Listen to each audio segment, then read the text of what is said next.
Buenas tardes, Domenico. Un gusto tenerte acá en Las Condes Design, en la tienda Leather House, y queríamos recibirte acá un poco para conocer tu trabajo y que nos dieras esos conceptos que tú manejas, que son esto de la inteligencia colectiva, el diseño cívico, partiendo por ahí, para entender. Sí, no, es un placer para mí estar aquí, charlar y estar en Chile. Y te cuento, digamos que la idea de la inteligencia colectiva y del diseño cívico es como un tema que siempre me ha fascinado por su capacidad de abrirnos caminos a construir algo que todavía no tenemos claro. Y de allí, digamos, que nace un poco la reflexión sobre el diseño cívico como aquella disciplina, no se puede todavía hablar de disciplina, pero digamos, aquella práctica que nos permite pensar en el proceso que activa una inteligencia colectiva. Entonces es muy importante entender que no se trata de improvisar, en plan, juntémonos y a ver qué sale, sino que hay metodologías que nos permiten activar esa inteligencia colectiva. Diseñar ese proceso es lo que nos permite tener buenos procesos de inteligencia colectiva. Perfecto. Y en ese sentido, ¿cuáles consideran tú, desde tu perspectiva, los actores relevantes que se deberían articular para llevar a cabo un proceso de intervención urbana? Sí, digamos que creo que la idea sería que cuanto más actores participen y cuanto más diferentes sean los ámbitos de procedencia de esos actores, mejor. Tampoco nos tenemos que obsesionar con que estén todos. Por ejemplo, ¿no? En la sociedad hablamos de sector público, sector privado, claro, la academia. Obvio que lo bueno sería conseguir que los 4 ámbitos colaboren para conseguir un proceso que sea realmente positivo para el territorio, porque entendemos que los 4 están pujando para ello. Sin embargo, en muchos casos eso es difícil, entonces como mínimo creo que sería interesante entender que estos procesos tienen que intentar romper algunas de esas barreras, digamos, porque entre disciplinas, entre ámbitos, muchas veces se generan como prejuicios, distancias, y entonces yo diría que es eso, ¿no? Cómo juntar un diseñador con un artesano, por ejemplo, o con un funcionario público, claro, o con un estudiante de diseño. O sea, pues esas cosas creo que son las que luego generan las mayores oportunidades y que nos permiten también interpretar mejor este momento tan raro y apasionante que estamos viviendo ahora, de transformaciones en muchos sentidos, claro, y alcanzar a producir y promover algo de impacto. Los diseñadores, los arquitectos, tenemos como una capacidad de proyectar hacia la definición de soluciones. Tenemos lo que se llama el pensamiento de diseño, la capacidad de definir esas soluciones. Lo que estamos viendo cada vez más es que nosotros podemos utilizar ese conocimiento, esa capacidad, yo lo llamo también mucho como conocimiento situado, poniéndolo al servicio de los otros actores que no tienen esas capacidades, pero sí tienen unos conocimientos situados, que son diferentes, pero que son útiles para entender cuáles son las dinámicas del territorio. Entonces, ahí, como tú mismo también decías, se trata de poder combinar la capacidad de previsualizar soluciones y visiones de futuro con la capacidad de acompañar una o más comunidades a reflexionar sobre la realidad de ahora en vista de una solución para el futuro. Entonces, ahí hay muchas capacidades que tenemos que poner en juego y sería como muy largo ponerlas todas ahora a describir, pero quiero resaltar una que es muy importante, que es el tema de trabajar las relaciones,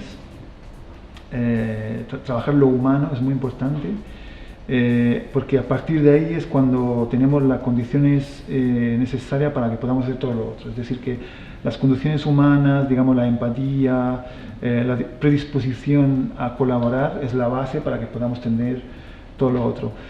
2 elementos que yo creo añadir siempre para entender esos procesos es que estamos hablando de coaprendizaje, es decir, cuando tú colaboras con alguien y construyes algo con alguien, fundamentalmente aprendes también con los demás.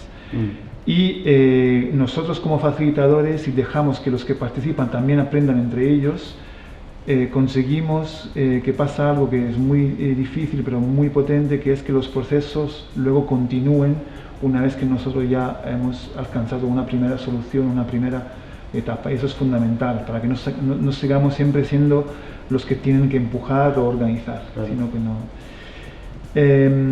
Y luego, otro tema fundamental es, digamos, lo que yo llamo la relación con el territorio.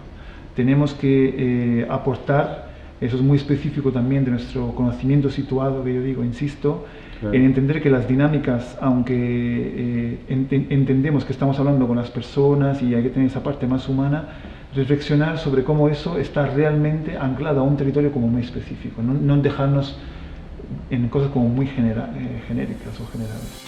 Oye, ¿y qué experiencia nos podrías contar en virtud de trabajos que se hayan hecho en Sudamérica o en Chile, que sean relevantes y que hayan tenido un buen término? Ahí yo creo que hay muchísimas más de lo que uno cree, hay muchas experiencias, de hecho hay de diferentes tipos, ¿no? Hay un tipo de experiencia muy potente, como por ejemplo una que conozco, por ejemplo, que ocurrió en Brasil, por ejemplo. Toda esta idea de reactivar espacios que se quedaron vacíos, ¿no? Galpones o espacios que muchas veces son céntricos en la ciudad y que se quedaron vacíos por varias razones y resulta difícil de reactivar, ¿no? Entonces, para que cualquier tipo de proyecto social y económico tenga sentido en ese espacio, se necesitan como de un empujón y además de una activación de comunidades, ¿no? Entonces, hay un proyecto así como en San Luis, creo que es, muy interesante en ese sentido, ¿no? Hay otros tipos también muy interesantes, por ejemplo, en Argentina, esta idea de las caminatas urbanas, ¿no? Cómo generar un festival de caminatas que permita a personas que no se conocen recorrer parte de la ciudad que posiblemente no conocían, que están muy cerca, y cómo eso se transforma también en un laboratorio cívico, es decir, que las personas no se conocen, empiezan a hacer miga, como se dice, ¿no? A conocerse y generar sinergia que luego desembocan en otros proyectos que generan valor en el territorio, ¿no? Y aquí en Chile hay un montón de ejemplos, de hecho en Chile tienen como muchos grupos que han sido incluso muy pioneros en Latinoamérica, ¿no? Ciudad Emergente, Plaza de Bolsillo, Espacio Lúdico, en fin, hay un montón.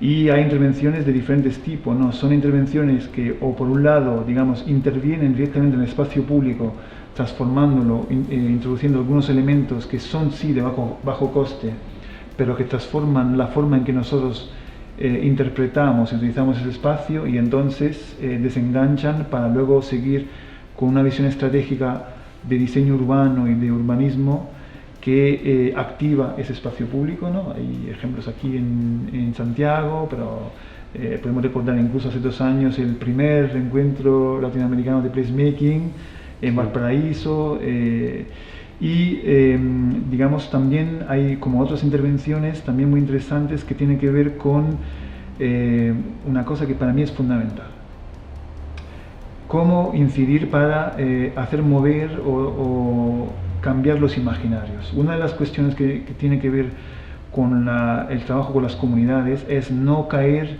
en lo banal, en lo más obvio, porque como decíamos antes, hablamos de conocimientos situados diferentes. Los profesionales claramente tenemos, como se dice, mucho mundo y estudiamos, profundizamos mucho en las cosas y a lo mejor en algunos casos la ciudadanía no ha tenido la oportunidad de tener esa visión, esos imaginarios. Entonces, nuestro papel ético, diría yo, en muchos casos, es, con estas actividades, urbanismo táctico, placemaking, diseño cívico, crear las condiciones para que podamos abrir el imaginario de todos. Entonces, hay muchas intervenciones aquí en Chile que han trabajado eso, es decir, una intervención que tiene doble alcance, un alcance inmediato, transforma el espacio, y un espacio que a lo mejor estaba invadido por coches o no se interpretaba como un espacio para el peatón, para el ciudadano, de repente con esa intervención es una intervención que además, no lo he comentado, pero incluye actividades también sociales, culturales, a lo mejor durante 2-3 días, permite que la ciudadanía transforma el imaginario que tiene sobre ese espacio y asume, visualiza que digamos, el enfoque peatonal, por ejemplo, tiene mucho sentido y es disfrutable para todo.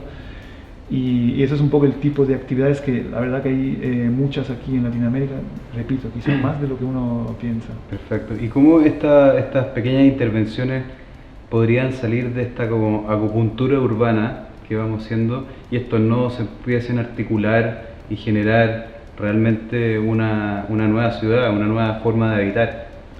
Sí, tenemos un reto muy grande ahí que es aquella conexión que hablábamos anteriormente sobre cómo conectar lo público, lo privado, lo ciudadano y lo académico.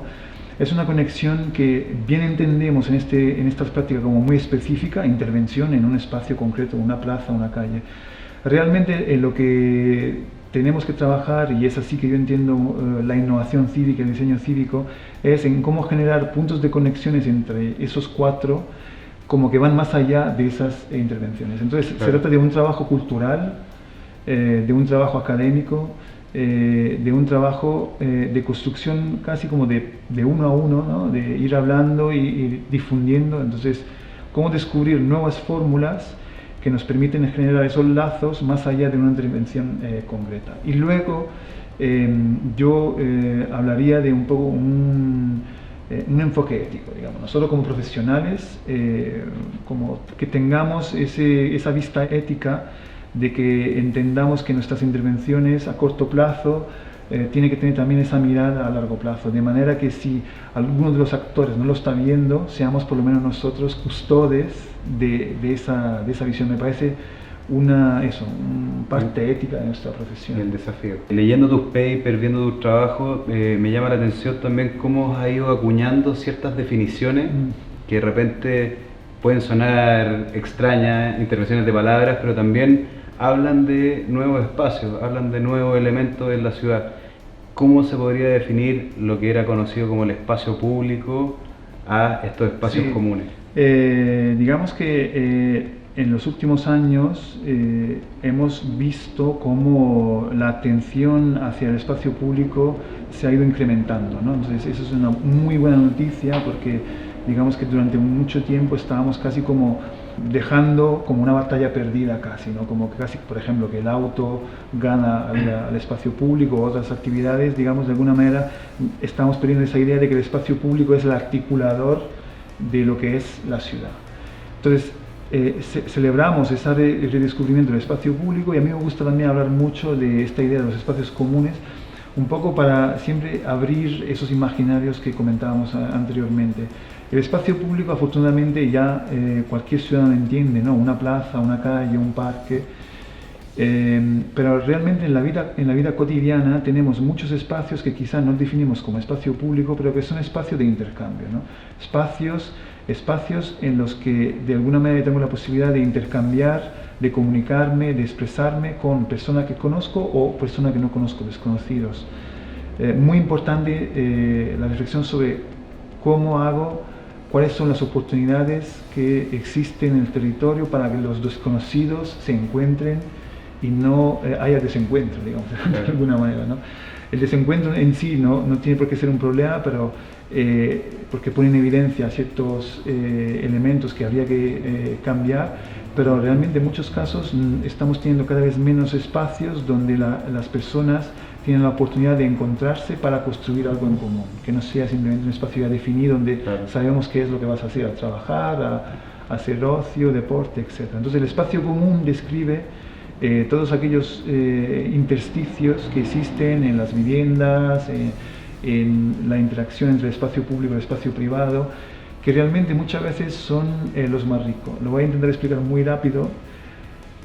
¿Qué pasa? Que muchas veces yo suelo mostrar siempre este dibujo de un círculo que define muy claramente aquello que está dentro del círculo y aquello que está fuera. Normalmente lo que está dentro del círculo está como muy bien definido, es muy conocido. Las cosas más extrañas y a veces las más innovadoras ocurren en las fronteras. Entonces, en esas fronteras de un círculo, es decir, de aquello que nosotros ya conocemos, lo entendido, lo conocido, realmente en esa frontera es donde empezamos a construir cosas que no sabemos muy bien las que son, pero realmente abren a nuevas oportunidades. Entonces, esas fronteras son los espacios comunes, los espacios de conexiones entre espacios diferentes, que ellos sí están definidos, pero que en esas intersecciones no sabemos muy bien lo que es. Entonces, son espacios que a veces a lo mejor nos ponen a todos un poco incómodos, pero esa incomodidad nos pone, digamos, las pilas, la energía para generar algo que es útil para todos, ¿no? Bueno, aprovechando que estás aquí en Las Condes Design, te quería un poco contar lo que era este proyecto, que es un espacio común entre diseñadores, arquitectos, clientes. Entonces también tenemos una gran plaza. Me gustaría, aprovechando que estás Sí. acá, ver cómo abordarías tú la intervención de esta gran plaza que finalmente reúne intercambios comerciales, intercambios docentes, profesionales, porque están pasando muchas cosas acá en Las Condes Design y me gustaría ver de qué manera, cómo verías tú puntualmente este espacio que está abierto hacia la calle, hacia la comunidad, hacia la comuna. Entonces, Sí, digamos que es un caso muy interesante porque nosotros podemos detectar dos cosas. Primero, hay actividades como muy clara, muy conocida, que es, por ejemplo, una actividad comercial, una actividad de producción, por ejemplo, para, digamos, oficina de arquitectura o designer. Entonces está el trabajo, el comercio y otro elemento, digamos, entendible como ese espacio es común, entendido como espacio público o plaza. Entonces, la cuestión es que normalmente en lo que es el enfoque urbano, diseño urbano, urbanístico, intentamos tener esas cosas como separadas. Y yo también me enfado mucho cuando se entiende que el urbanismo, cuando tiene un enfoque social, por ejemplo, no tiene en cuenta todos los aspectos económicos o de producción, por ejemplo, la parte productiva de la sociedad. Y me parece que es mucho más interesante cuando conseguimos conectar esas cosas. Entonces, este espacio, por lo que yo veo, puede tener la oportunidad de que ocurran cosas que todavía no tenemos clara cuáles son. Por varias cuestiones, porque tienen como algunos espacios que todavía están abiertos a la oportunidad, digamos que no está todo súper ya definido a priori que tiene que pasar esto, y por esa relación que tiene como con esa plaza central, creo que pueden ocurrir cosas que igual los van incluso a sorprender, que ustedes sí. igual en este momento todavía no tienen en cuenta. Cuando tú ya tienes como un elemento que es comprensible, tiene una mayor capacidad luego de introducirle la sorpresa y la parte incomprensible, digamos, siempre y cuando instauras un proceso que permite al que está llegando ser de alguna forma protagonista, no solamente como un usuario que utiliza lo que ya se le ofrece, ¿no? Entonces, ahí creo que ustedes tienen el reto de introducir esos elementos que hacen que los que llegan no son solamente usuarios, ¿no? Es una palabra que también uso mucho, la de prosumidor, la de prosumer, como esa conexión entre el usuario, consumidor y la persona productora, ¿no? Entonces, esa conexión puede generar algo increíble que hace luego que cada vez más personas quieran vivir esa experiencia tan diferente. Perfecto. Nada, bueno, aquí está la plataforma de Las Condes Design para cuando quieras volver y te recibiremos acá siempre. Estupendo. Muchas gracias. Vez, ya sé dónde ir. Gracias, Domenico. Un placer.